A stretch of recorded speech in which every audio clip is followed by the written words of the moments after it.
आप सभी को छठ महापर्व की हार्दिक शुभकामनाएं। आइए सुनते हैं छठ महापर्व की एक बहुत ही सुंदर पौराणिक कहानी। एक बार की बात है, बिहार के एक छोटे से गांव में शांति देवी अपने परिवार के साथ रहती थी। उनका बेटा राजेश शहर में नौकरी करता था और उनकी बहू पहली बार मायके से छठ पर्व पर अपने ससुराल आई थी। शांति देवी बहुत ही धार्मिक और परंपराओं में विश्वास रखने वाली महिला थी। शांति देवी पिछले 30 सालों में से बिना एक भी वर्ष छोड़े छठी मैया का व्रत करती आ रही थी। इस बार छठ का पर्व उनके लिए बहुत खास था, क्योंकि पहली बार उनकी बहू इस पूजा में उनका साथ देने वाली थी। उनकी बहू सुनीता ने बचपन से ही अपनी माँ को छठ का व्रत करते हुए देखा था, लेकिन ससुराल में रीति रिवाज थोड़े अलग थे। उसे थोड़ी घबराहट थी कि कहीं उससे कोई गलती ना हो जाए। सुबह सुबह शांति देवी गंगा जल लेकर आई। उन्होंने आंगन में तुलसी चौरा के पास स्नान किया और मिट्टी के चूल्हे पर कद्दू भात बनाया। बहू सुनीता भी उनके साथ ही थी। सास ने कहा, बहू, छठी मैया की पूजा में शुद्धता सबसे जरूरी है। इस दिन मन और तन दोनों को पवित्र रखना होता है। सुनीता ने ध्यान से देखा कि सास मिट्टी के बर्तन में खाना बना रही है और किसी भी चीज में नमक या मसाला नहीं डाल रही। खाना बनाने के बाद सास ने पहले सूर्य देव को भोग लगाया और फिर सबको प्रसाद के रूप में भोजन दिया।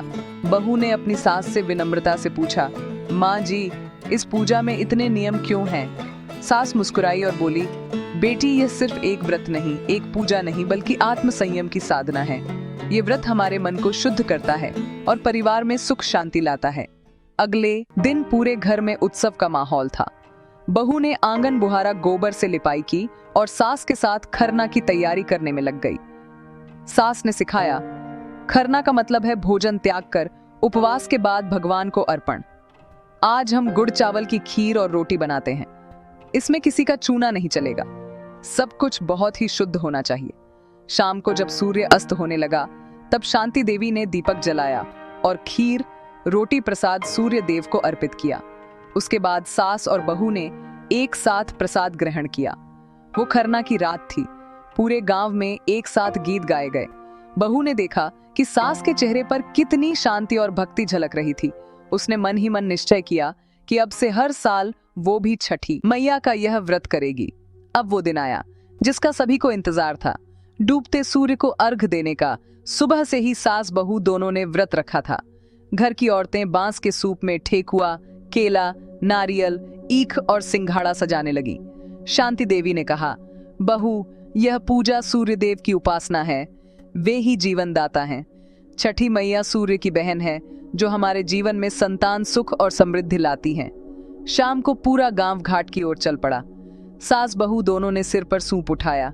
उनके पैरों में गीली मिट्टी चिपकी हुई थी, पर उनके चेहरे पर एक अद्भुत तेज था। गंगा घाट पर जल लेकर खड़ी होकर दोनों ने सूर्य देव को अर्घ दिया। सास ने धीरे से कहा, बहू, जब तक मन सच्चा हो, छठी मैया कृपा जरूर करती हैं। सुनीता की आंखों में आंसू आ गए। उसे याद आया कि वो कई वर्षों से संतान सुख के लिए मन्नत मांग रही थी। आज उसे लगा जैसे मैया उसकी बात सुन रही है। अगली सुबह सूर्योदय से पहले ही दोनों घाट पर पहुंच गई। ठंडी हवा में जल लेकर खड़े होकर उगते सूर्य को अर्घ देना एक बहुत ही अद्भुत अनुभव था। सभी स्त्रियां गीत गा रही थीं। उगी है सूरज देव अर्घ के बेरिया। शांति देवी ने सूर्य देव से प्रार्थना की कि हमारे घर आंगन में सुख शांति बनी रहे और हम सबकी मनोकामना पूरी हो। बहू ने भी मन ही मन कहा, हे छठी मैया, मुझे भी माँ बनने का आशीर्वाद देना। सूर्य के उगते ही पूरे घाट पर जय जयकार की गूंज हो उठी। सबने प्रसाद एक दूसरे को बांटा और अपने अपने घर लौट आए। सास बहू ने इस व्रत का पारण किया। समय बीत गया। छठी मैया की कृपा से अगले साल सुनीता के घर एक बहुत सुंदर पुत्र ने जन्म लिया। जब गांव की औरतों ने यह सुना तो सभी ने कहा, देखो, छठी मैया ने सच्चे मन की साधना सुन ली है। अगले साल जब छठ आई तो सुनीता ने स्वयं व्रत रखा। अब अपनी सास की तरह वह भी सारे विधि विधान जान चुकी थी। सास भी उसके साथ थी, पर इस बार सास सिर्फ सलाह दे रही थी। बहू पूजा का पूरा संचालन कर रही थी। शांति देवी ने गर्व से कहा, देखो मैया, अब मेरी बहू ही मेरे बाद इस परंपरा को आगे बढ़ाएगी। बहू ने मुस्कुराते हुए कहा, माँ जी, आपने ही मुझे सब सिखाया है। छठी मैया सिर्फ पूजा ही नहीं बल्कि जीवन का अनुशासन सिखाती है। छठ पूजा केवल व्रत या परंपरा नहीं है, यह प्रकृति के प्रति कृतज्ञता का पर्व है। सूर्य की उपासना जीवन की ऊर्जा का प्रतीक है। इस तरह यह त्योहार आगे आने वाली पीढ़ियों तक चलता रहा। आशा करती हूँ छठी मैया आपके जीवन में खुशियां भर दे और आपके बच्चों को स्वस्थ जीवन और लंबी आयु प्रदान करें। तो यह थी आज की कथा। आपको छठी मैया की यह कथा कैसी लगी कमेंट करके जरूर बताएं। कथा अच्छी लगी हो तो लाइक जरूर करें और साथ ही मेरे सब्सक्राइब करना ना भूलें। धन्यवाद।